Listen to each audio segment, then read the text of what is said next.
पीले दांत वाली बहू। रंजना कभी ब्रश नहीं करती थी। उसे कितनी बार उसके माँ बाप ने डांटा, लेकिन उसका कोई असर उस पर होता ही नहीं था, जिस कारण से उसके दांत पीले पीले हो जाते हैं। शादी के बाद। अरे बहू, वैसे तो तुझ में कोई कमी नहीं है, पर तेरे दांत इतने पीले कैसे हैं बेटा? कैसे मतलब? कोई सर्जरी थोड़ी ना कराई है। वो तो क्या नाम, मैं ब्रश नहीं करती थी तो पीले हो गए। अब क्या करूं? आप कहें तो लाल करवा लूं या फिर काले? यार ये क्या है, क्यों माँ से लड़ रही हो? लड़ रही हूँ? अरे मैं लड़ रही हूँ या ये बोल रही है कि दांत पीले हैं, पीले। अरे तपस्या थोड़ी ना की है इन्हें पीले करने के लिए। बकायदा ब्रश नहीं किया है 20 साल तक, तब जाकर। छी, कैसी बात कर रही हो? ये उस वक्त तो पीले नहीं थे जब हम लोग तुम्हें देखने आए थे। अरे तब साफ करवा लिया होगा डेंटिस्ट के पास जाकर। अब देखो कैसे पीले पीले लग रहे हैं। रंजना सास की तरफ गुस्से से देखती है। फिर शुरू हो गई पीले पीले पीले। अरे पीले तो तब भी थे जब मेरे हाथ का रसगुल्ला उड़ा उड़ा कर खा रही थी और बोल रही थी, लड़की नहीं गुणों का खजाना दे रहे हैं भाई साहब आप। खैर, अब वो लोग करते भी तो क्या करते, पीले दांत वाली बहू पल्ले पड़ी थी तो झेलना तो था ही। एक दिन कीर्तन में रंजना गाना गा रही थी। अरे कमला बहन, माँ का द्वार है, यहाँ तो सब शुद्ध होकर आते हैं, फिर अपनी बहू को ब्रश भी नहीं करवाती तुम। दूर से पीले पीले दांत भक्ति में बाधा उत्पन्न कर रहे हैं। अरे कोई 2 साल की बच्ची थोड़ी ना लेकर आई हूँ मैं बहू बनाकर। अच्छी खासी लड़की है, अरे कैसे करवाऊं ब्रश? ये तो उसे खुद करना चाहिए ना। अब माँ बाप तो इसके जैसे तैसे निपटा दिए, ये नहीं सोचा कि सास कैसे संभालेगी। सास बहू को लेकर घर आ जाती है, लेकिन सोच लेती है कि अब इसे लेकर कहीं नहीं जाएगी। अगले रोज बहू कहती है, अरे क्या हो गया, मंदिर नहीं जाना क्या? कीर्तन का वक्त हो रहा है। मेरी मधुर वाणी से कान्हा जी जागते हैं और सोते हैं। आप तो जानती है ना उनकी भक्ति में कितना मन लगता है मेरा। वो क्या है ना, तबीयत ठीक नहीं लग रही है मेरी, आराम करूंगी मैं। तबीयत ठीक नहीं लग रही? अभी तो मिथुन के गाने पर नाच रही थी आप, और अब बोल रही है कि तबीयत ठीक नहीं लग रही। अरे भक्ति में मन लगा लो सासू माँ, ऊपर जाना है, क्या मुंह दिखाओगी आप? हाँ? सास को बहू की बात पर गुस्सा आ जाता है। मैं क्या मुंह दिखाऊंगी, इसकी चिंता तो ना कर, समझी? अपने मुंह की चिंता कर, जो ये पीले पीले दांत लेकर हर जगह पहुंच जाती है। पता है लोग कितना मजाक बनाते हैं। ना जी ना, मैं नहीं जाना कहीं तेरे साथ। तो ये बात है। कोई ना, मत जाओ, मैं अपने कमरे में ही बैठकर भक्ति कर लूंगी। ऊपर वाला दांत थोड़ी ना देखता है, मन देखता है, भावना देखता है।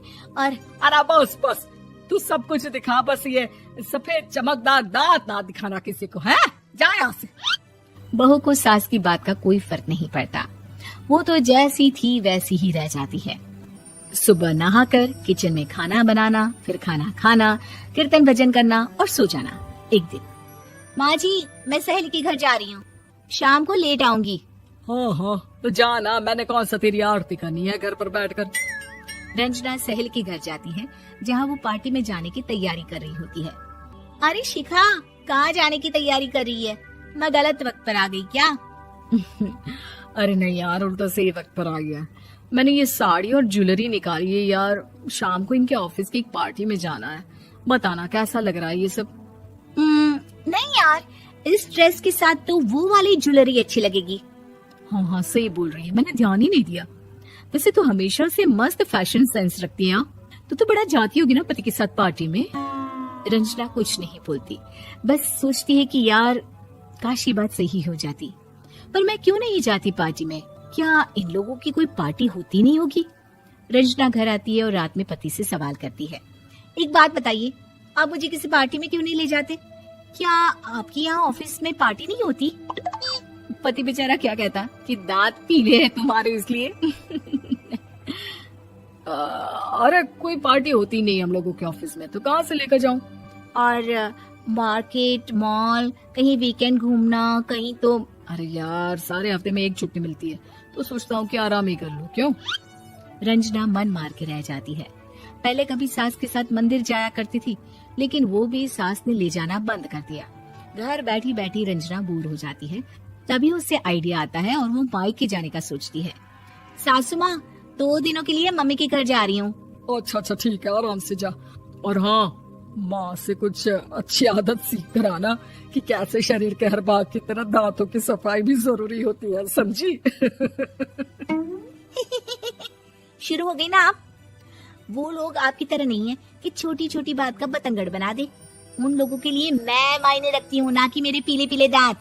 रंजना माँ को बिना बताए उन लोगों को सरप्राइज देती है, लेकिन जैसे ही वो दरवाजे पर पहुंचती है, अंदर देखती है कि घर वाले कहीं जा रहे होते हैं। अब माँ, काश रंजना दीदी के दांतों वाली प्रॉब्लम नहीं होती तो वो भी हम लोगों के साथ चलती ना बुआ जी की बेटी की शादी में।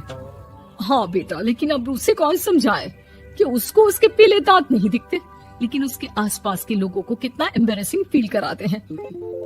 मुझे तो कितनी बार उसके स्कूल की टीचर ने शिकायत की कि उसके साथ कोई लड़की बैठना भी नहीं चाहती, और ना ही कॉलेज में कोई उससे बात करना चाहता था। लेकिन पता नहीं क्यों उसे ये बात समझ में ही नहीं आती। कोई कमी नहीं है उस लड़की में, बस यही के दांत पीले हैं। वो तो भला हो जीजाजी और उनकी माँ का, जो दीदी को जैसी है वैसे ही रखा हुआ है। रंजना को अपने घर वालों की बात सुनकर बहुत दुख होता है। वो सोचती है कि वो क्या करे, लेकिन फिर वो सीधा डेंटिस्ट के पास जाती है, अपने दांत चमकाती है और कसम खाती है कि वो रोज ब्रश करेगी। अरे क्या हो गया, तुम तो 2 दिनों के लिए गई थी ना। पर कोई ना, अच्छा है, चलो आ गई तो। रंजना सास के सामने आकर खड़ी हो जाती है और पूरी स्माइल करती है, उसके चमकदार दांतों को दिखाती हुई। हैं? चले मंदिर। माँ, मुझे माफ कर दीजिए, मैंने आप लोगों को बहुत एम्बैरेसिंग फील करवाया। मैं आज से रोज ब्रश करूंगी। दोस्तों, अगर आपको ये कहानी पसंद आई तो इसे लाइक करें, शेयर करें और कमेंट करके बताएं कि कहानी में आपको सबसे अच्छा क्या लगा।